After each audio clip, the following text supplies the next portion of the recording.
O Brasil já soma, até vou confirmar com o doutor André aqui, mais de 500 mil de casos, não é, doutor André, ou mais? Mais. Né? Um pouquinho mais. Um pouquinho mais, mas assim, para a gente entender como é que está a situação. Casos prováveis de dengue. A situação não é nada boa. Para os especialistas, esse pode ser o pior ano da doença. E a maioria dos casos é entre as mulheres. Tem muitas amigas aqui me contando sobre isso.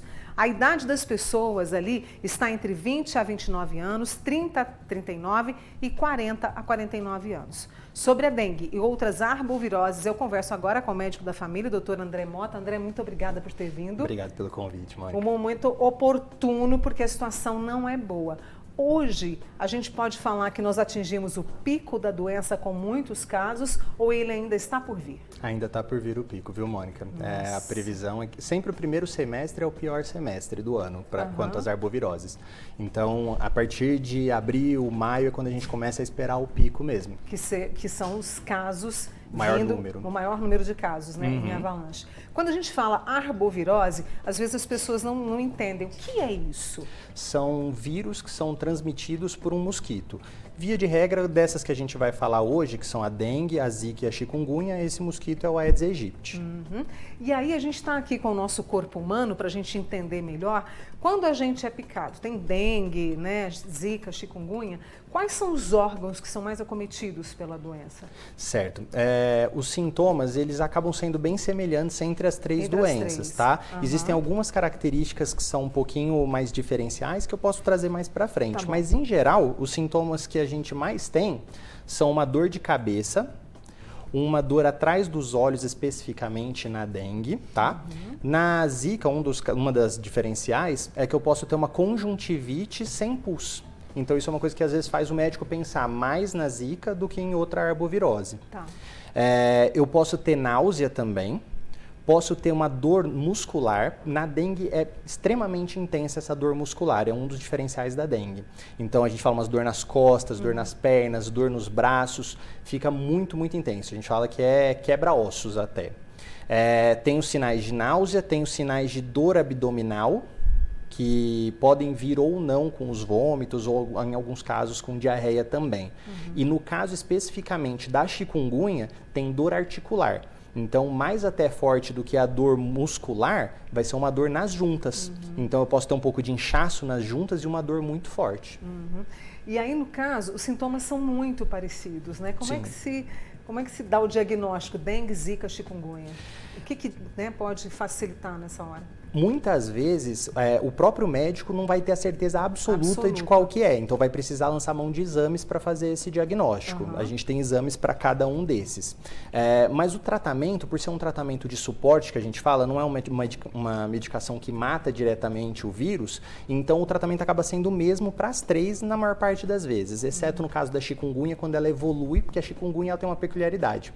Ela pode continuar causando dano no corpo, que é uma artralgia, uma dor articular, durante algumas semanas além da infecção. Então, tirando isso, elas são bem semelhantes no tratamento. Entendeu? Que é hidratação? Hidratação, o principal é a hidratação. Isso eu acho que é a principal mensagem que eu queria trazer aqui para o pessoal de casa, tá? Se você está com suspeita de dengue, se hidrata o máximo possível. Inclusive, a conta para fazer a hidratação são de 60 ml para cada quilo de peso quando você é adulto. Tá? Então, você vai pegar o tanto que você pesa, você vai multiplicar pelo número 60 e aí vai dar um número em ml de líquido que você tem que beber. Esse número, por exemplo, uma pessoa que pesa 70 quilos, ela vai ter que beber 4 litros e 200 de líquidos. Um terço disso, dá 1 litro e 400, tem que ser de soro de reidratação oral, que é aquele pozinho que a gente compra na farmácia, mistura com água e faz em casa. Obrigatoriamente tem que ser disso, 1 terço. Os outros 2 terços, aí é de qualquer líquido. Água de coco, Gatorade, suco da fruta. Só evitar álcool e refrigerante, porque eles desidratam, tá? Mas bebendo isso até o 5º dia da doença, ou até 48 horas sem febre, você diminui muito a chance de ter alguma complicação da dengue. Aliás, eu queria falar das sequelas.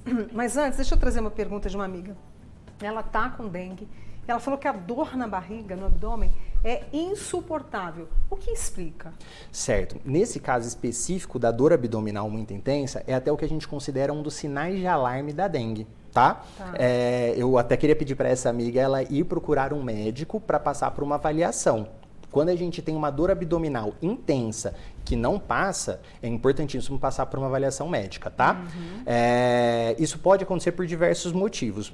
O principal motivo pode ser, às vezes, um extravasamento plasmático que a gente fala. Trocando em miúdos, é como se saísse o líquido de dentro dos vasos, das artérias, das veias, para fora. E isso pode causar um pouco de inchaço na parte abdominal e irritar. E aí, por isso que causa a dor, entendeu? Entendi. E aí, no caso, a pessoa que tem algum tipo de arbovirose pode ter uma sequela?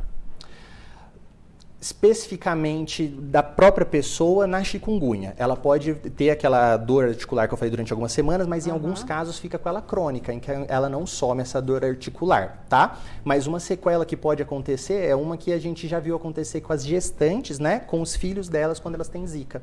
Então, quando a gestante contrai zika, existe uma grande chance de passar para o feto e ocorrer uma malformação levando à microcefalia, que a gente teve alguns anos atrás o surto no Brasil, né? André, a gente está vivendo uma situação, 2024 foi um ano crítico, 2025 não se mostra tão diferente, apesar do Ministério da Saúde trazer um número de que está 60% ou mais abaixo do que foi registrado no ano passado. Mas mesmo assim não deixa de ser uma situação delicada? Não, não deixa de jeito nenhum. A dengue acaba sendo uma doença que ela é muitas vezes a população acaba não levando tão a sério. E isso acaba levando a muitas mortes que eram preveníveis. Certo? Então, por exemplo, um dado que eu acho muito chocante. Sim. Só no primeiro semestre do ano passado, morreram mais pessoas de dengue do que nos 7 anos inteiros juntos anteriores. Então, a dengue vem matando bastante e se a gente não tomar os cuidados de prevenção, de controle do mosquito, em casa, coisa que a gente pode fazer em casa mesmo, não deixar pneu, não deixar um pote com água. Se a gente não tomar cuidado com isso, se a gente não for no médico quando está com a suspeita, a gente tem grande chance de ter complicação. A gente vai falar das complicações, mas a pergunta... Porque, olha, eu estou com 38 anos de profissão. Desde que eu comecei praticamente, a gente vem falando de dengue.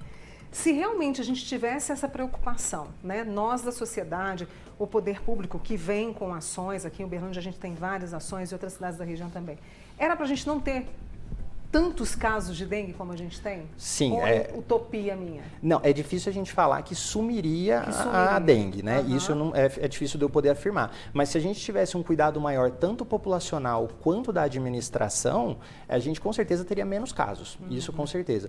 Terreno baldio, objetos abandonados na rua, lixo, às vezes, né? Sim. Às vezes a população mesmo joga lixo na rua, não pensa que isso pode acumular água e depois servir para o mosquito se reproduzir, né? Exatamente.